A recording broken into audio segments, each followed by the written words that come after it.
नमस्कार दोस्तों, स्वागत है आप सभी का आपके अपने YouTube channel GK search engine पर। तो दोस्तों, आज के इस वीडियो में हम बात करेंगे आरपीएससी ईओआरओ एग्ज़ाम से रिलेटेड 10 महत्वपूर्ण क्वेश्चन व्याख्या से डिस्कस करने वाले हैं।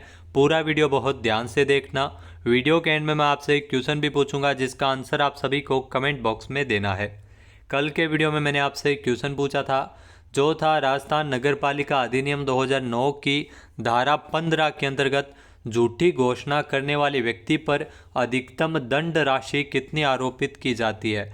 जी हाँ दोस्तों, अधिकतम जो दंड की राशि है वो 5,000 रुपये अधिरोपित की जाती है, यानी कि डी ऑप्शन यहाँ पर बिल्कुल सही था। तो जिन दोस्तों ने डी ऑप्शन कमेंट बॉक्स में सही जवाब दिया था उनको हार्दिक शुभकामनाएं।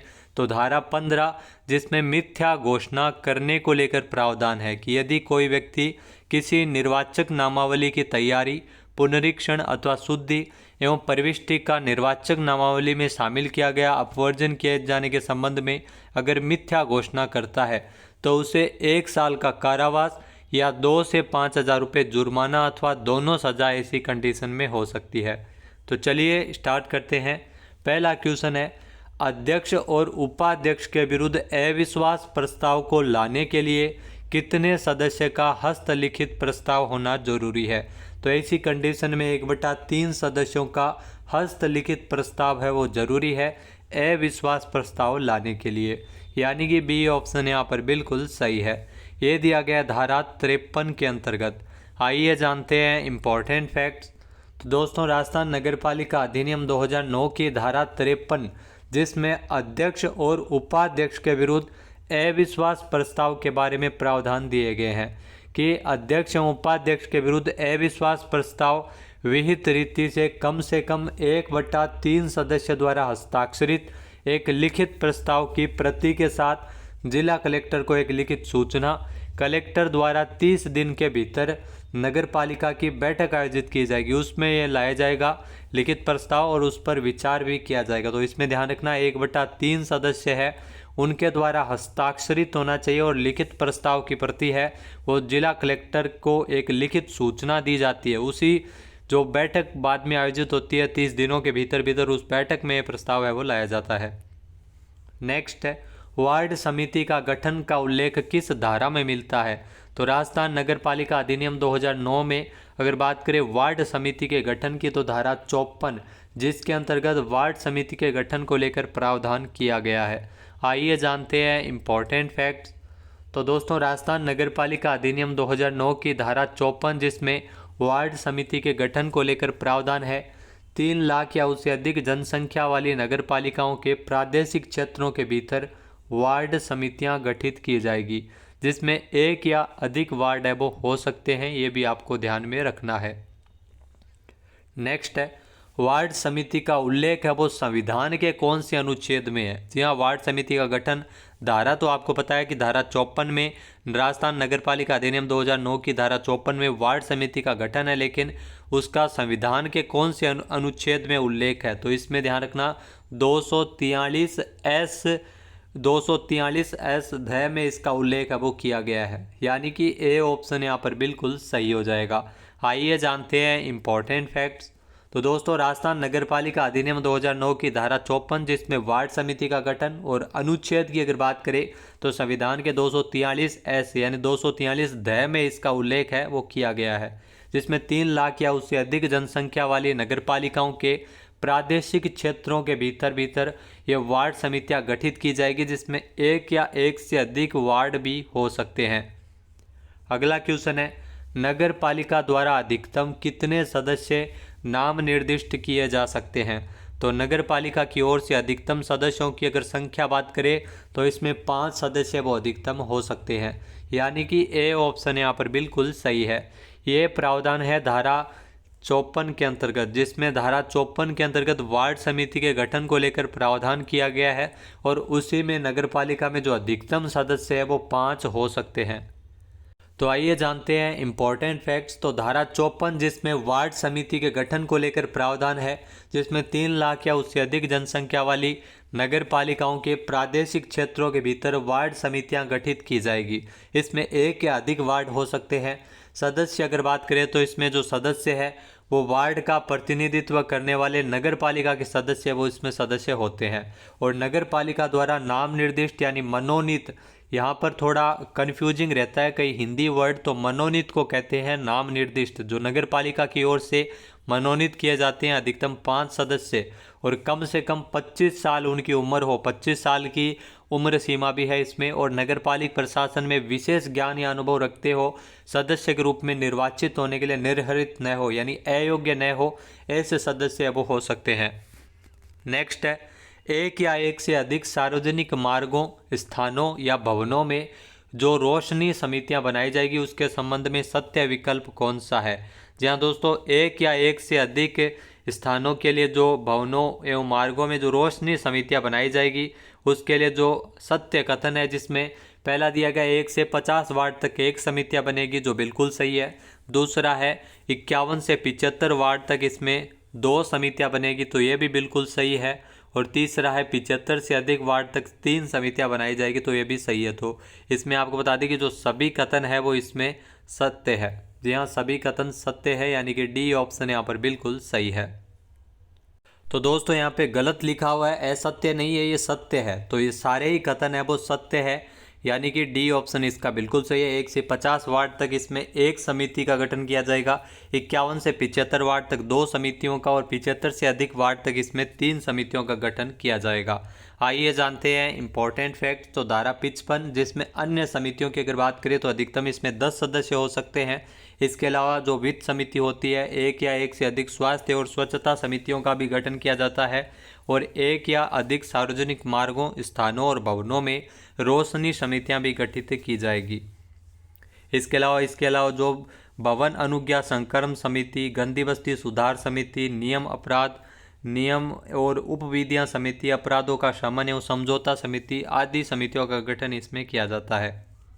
नेक्स्ट है, बैठकों में अपनाई जाने वाली प्रक्रियाओं का उल्लेख किस धारा में किया गया है। तो राजस्थान नगर पालिका अधिनियम 2009, जिसमें बैठकों में अपनाई जाने वाली जो प्रोसेस है, प्रक्रिया है, वो धारा 58 के अंतर्गत दर्ज है, यानी कि ए ऑप्शन यहाँ पर बिल्कुल सही है। आइए जानते हैं इंपॉर्टेंट फैक्ट्स।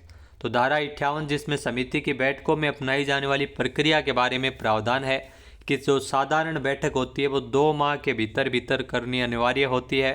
इसके अलावा समिति के अध्यक्ष की 15 दिवस से अधिक की अनुपस्थिति में नगर पालिका अध्यक्ष या उपाध्यक्ष बैठक है वो बुला सकता है। विशेष बैठक है वो समिति की बैठकों की अगर बात करें तो विशेष बैठक जब भी समितियां अथवा उसका अध्यक्ष ऐसा आवश्यक समझे, अथवा नगर पालिका का अध्यक्ष या समिति के कम से कम 2 सदस्यों द्वारा लिखित अनुरोध के 2 दिन के भीतर बैठक है वो विशेष बैठक बुलाई जाती है। इसके अलावा समिति की किसी भी बैठक में कार्य संचालन के लिए कम से कम आधे सदस्य वो उपस्थित होने अनिवार्य है। नेक्स्ट है, कार्यपालक समिति का पदेन सचिव कौन होता है। तो कार्यपालक समिति का जो पदेन सचिव होता है वो मुख्य नगरपालिक अधिकारी होता है, यानी कि ए ऑप्शन यहाँ पर बिल्कुल सही है। और ये बात कही गई है धारा 55 के अकॉर्डिंग। आइए जानते हैं इंपॉर्टेंट फैक्ट्स। तो राजस्थान नगर पालिका अधिनियम 2009 की धारा 55, जिसमें समितियों के संबंध में प्रावधान है, समितियों में भी कार्यपालक समिति के बारे में अगर चर्चा करें तो इसमें जो सदस्य है वो नगर पालिका का अध्यक्ष होता है, उपाध्यक्ष भी इसका सदस्य होता है, विपक्ष का नेता भी सदस्य होता है। नगर निगम नगर परिषद में जो नगर निगम नगर परिषद द्वारा निर्वाचित 2 महिला सदस्यों सहित इसमें 7 सदस्य हो सकते हैं। नगरपालिका बोर्ड में नगरपालिका बोर्ड द्वारा निर्वाचित अधिकतम इसमें 5 सदस्य हो सकते हैं। इसके अलावा जो नगरपालिका द्वारा गठित अन्य समितियों के अध्यक्ष भी इसमें सदस्य होते हैं। वहीं अगर बात करें मुख्य नगरपालिका अधिकारी की, तो एक कार्यपालक समिति का पदेन सचिव होता है मुख्य नगरपालिका अधिकारी। नेक्स्ट है, समिति के अध्यक्ष के संबंध में सत्य कथन की पहचान कीजिए। तो इसमें अपने को 4 कथन दिए गए हैं, सत्य कथन की पहचान करनी है। पहला है कि नगरपालिका के अध्यक्ष अथवा उपाध्यक्ष यदि किसी समिति के सदस्य है तो वो उस समिति के पदेन अध्यक्ष होंगे। तो ये अभी आपको बताया कि बिल्कुल सही है, पदेन अध्यक्ष होते हैं। दूसरा है, अध्यक्ष उपाध्यक्ष समिति के सदस्य नहीं होने पर नगरपालिका का जो मुख्य नगरपालिका अधिकारी को अध्यक्ष बनाएगी, तो ये गलत है। फिर है, यदि किसी बैठक में समिति का अध्यक्ष अनुपस्थित रहता है तो बैठक की अध्यक्षता जिला कलेक्टर करेगा, तो ये भी गलत है। तो डी तो सभी सत्य नहीं है क्योंकि 2 गलत हो गए, तो यहाँ पर ए ऑप्शन यहाँ पर बिल्कुल सही है। आइए जानते हैं इंपॉर्टेंट फैक्ट्स। तो धारा 57 जिसमें समिति के अध्यक्ष के बारे में प्रावधान है कि यदि नगर पालिका का अध्यक्ष अथवा उपाध्यक्ष यदि किसी समिति के सदस्य है तो वो उस समिति के पदेन अध्यक्ष होंगे। तो ये आपको ध्यान में रखना है कि अगर नगर पालिका का अध्यक्ष अथवा उपाध्यक्ष कोई भी समिति के सदस्य है तो वो उस समिति के पदेन अध्यक्ष होंगे। अध्यक्ष या उपाध्यक्ष समिति के सदस्य नहीं होने पर नगर पालिका किसी अन्य सदस्य को समिति का अध्यक्ष नियुक्त कर सकती है। नगर पालिका द्वारा अध्यक्ष की नियुक्ति नहीं करने पर समिति अपने सदस्यों में से ही समय समय पर अध्यक्ष है वो नियुक्त करेगी। नेक्स्ट है, वार्ड समिति की अवधि किसकी अवधि के बराबर होती है? तो वार्ड समिति की जो अवधि है वो नगर पालिका की अवधि के बराबर होती है, यानी कि ए ऑप्शन यहाँ पर बिल्कुल सही है। ये दिया गया धारा 54 के अंतर्गत। आइए जानते हैं इंपॉर्टेंट फैक्ट्स। तो धारा 54 जिसमें वार्ड समिति के गठन को लेकर प्रावधान है, जिसमें वार्ड समिति की जो अवधि है वो नगर पालिका की अवधि के बराबर होती है, ये बात आपको ध्यान में रखनी है। इसके अलावा गणपूर्ति की अगर बात करें तो समिति की गणपूर्ति जिसमें अध्यक्ष सहित कम से कम 3 सदस्य होने चाहिए। नगर पालिका आदेश द्वारा वार्ड समिति के कार्यों और कर्तव्यों का ऐसी समिति के प्रादेशिक क्षेत्रों और उसके बराबर के समव्यवहार के लिए समिति द्वारा अपनाई जाने वाली प्रक्रिया को परिभाषित करेगी और नियम बनाएगी और समिति ऐसे नियमों का पालन भी करेगी। अगला क्वेश्चन है, कार्यपालक समिति में कौन कौन सदस्य होते हैं? तो कार्यपालक समिति में अगर बात करें सदस्य, तो इसमें नगर पालिका का अध्यक्ष होता है, विपक्ष का नेता भी होता है और उपाध्यक्ष भी होता है, यानी कि डी ऑप्शन यहाँ पर बिल्कुल सही है। कार्यपालक समिति की अगर बात करें तो धारा 55 के अंतर्गत समितियों का वर्णन है और उसी में कार्यपालक समिति के बारे में बताया गया है। आइए जानते हैं इंपॉर्टेंट फैक्ट्स। तो धारा 55 जिसमें कार्यपालक समिति यानी एग्जीक्यूटिव कमेटी जिसमें सदस्य की अगर बात करें तो इसमें नगर पालिका का अध्यक्ष, उपाध्यक्ष इसमें सदस्य होता है। नगर निगम नगर परिषद में जो नगर निगम या नगर परिषद द्वारा निर्वाचित 2 महिला सदस्यों सहित इसमें 7 सदस्य होते हैं। विपक्ष का नेता भी इसमें होता है कार्यपालक समिति में। और नगर पालिका बोर्ड में जो नगर पालिका बोर्ड द्वारा निर्वाचित अधिकतम 5 सदस्य, नगर पालिका द्वारा गठित अन्य समितियों के अध्यक्ष भी इसमें सदस्य होते हैं और मुख्य नगर पालिका अधिकारी है वो कार्यपालक समिति का पदेन सचिव भी होता है। अब बात करते हैं आज के हमारे क्विज के, जिसका आंसर आप सभी को कमेंट बॉक्स में देना है। तो आज का क्विज है, नगर पालिका के सभी अभिलेखों की अभिरक्षा और रखरखाव की जिम्मेदारी किसकी होती है? एक बार फिर से सुनिएगा, नगर पालिका के सभी अभिलेखों की अभिरक्षा और रखरखाव की जिम्मेदारी है वो किसकी होती है? सही आंसर आपको कमेंट बॉक्स में देना है और अगर ये वीडियो आपको पसंद आए तो इसे आप लाइक और शेयर करना बिल्कुल ना भूलिएगा। चैनल पर नए जुड़े हो, सब्सक्राइब नहीं किया है तो अभी सब्सक्राइब बटन पर क्लिक करें। इसके अलावा दोस्तों EORO एग्ज़ाम के लिए स्पेशल कोर्स जिसका लिंक आपको वीडियो के डिस्क्रिप्शन बॉक्स में मिल जाएगा, तो जिसे आप ज़रूर ज्वाइन कीजिए, जहां पर आपको राजस्थान करंट अफेयर्स के लिए भी इधर उधर भटकना नहीं पड़ेगा। जनवरी से दिसंबर तक का राजस्थान करंट अफेयर्स है वो आपको निःशुल्क उसमें प्रोवाइड करवाया जाएगा EORO की जो कोर्स के अंतर्गत। इसमें EORO की योजनाएं हैं, राजस्थान की जो सरकार की योजनाएं हैं, बजट है, आर्थिक समीक्षा है, इन सभी की भी PDF आपको यहाँ पर एक साथ मिल जाती है, तो इसे आप ज़रूर लीजिएगा। वीडियो के डिस्क्रिप्शन बॉक्स में इस कोर्स का लिंक दिया हुआ है EORO बूस्टर करंट अफेयर्स नाम से।